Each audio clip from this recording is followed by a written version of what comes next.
नमस्कार मित्रांनो, मी नामदेव नगरे। आपण आजच्या व्हिडिओमध्ये ग्रामपंचायती संदर्भात शासनाने घेतलेला निर्णय कोणता आहे ते पाहणार आहोत। तत्पूर्वी आपण या चॅनलवरती पहिल्यांदाच आला असाल तर चॅनलला सबस्क्राइब करायला विसरू नका, कारण अशाच महत्त्वाचे व्हिडिओ आपल्याला या चॅनलवरती पाहायला भेटतील। तर मित्रांनो, महाराष्ट्र शासन ग्राम विकास विभागामार्फत एक अतिशय महत्त्वाचे नोटीस इथे घेण्यात आलेले आहे। विषय असणार आहे जानेवारी 2026 ते डिसेंबर 2026 मध्ये मुदत संपणाऱ्या ग्रामपंचायतीवर प्रशासन नेमण्याबाबत शासनाने या ठिकाणी आदेश दिलेला आहे। या आदेशावरून माननीय उच्च न्यायालयाच्या संदर्भाधीन आदेशाचे कृपया अवलोकन व्हावे, यासाठी माननीय उच्च न्यायालय मुंबई यांनी संदर्भाधीन जनहित याचिकेवरील सुनावणी अंती पारित केलेल्या दिनांक 14 ऑगस्ट 2020 रोजीच्या आदेशात मुदत संपलेल्या तथा मुदत संपणाऱ्या ग्रामपंचायतीवर प्रशासक नियुक्तीबाबत अनुमती दिलेली आहे। माननीय उच्च न्यायालयाचे सदर आदेश विचारात घेऊन जानेवारी 2026 ते माहेर डिसेंबर 2026 या कालावधीत मुदत संपणाऱ्या व नवनिर्मित ग्रामपंचायतीवर नियमानुसार निवडणूक होऊन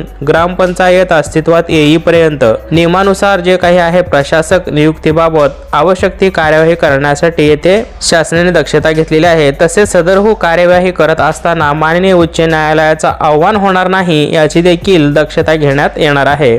तर ही कार्यवाही पहा, प्रधान सचिव ग्रामविकास विभाग तसेच प्रबंधक मान्य उच्च न्यायालय अपर आयुक्त यांच्यानुसार ही कार्यवाही करण्यात येणार आहे। तर मित्रांनो, जानेवारी 2026 ते डिसेंबर 2026 पर्यंत जे ग्रामपंचायती मुदत संपणार आहे त्याच्यानंतर ही अस्तित्वात येईपर्यंत प्रशासन येथे लागू करण्यात येणार आहे। असं महत्त्वाची माहिती होती। इतर सर्व आपल्या नागरिकांपर्यंत ही माहिती अवश्य शेअर करा। धन्यवाद।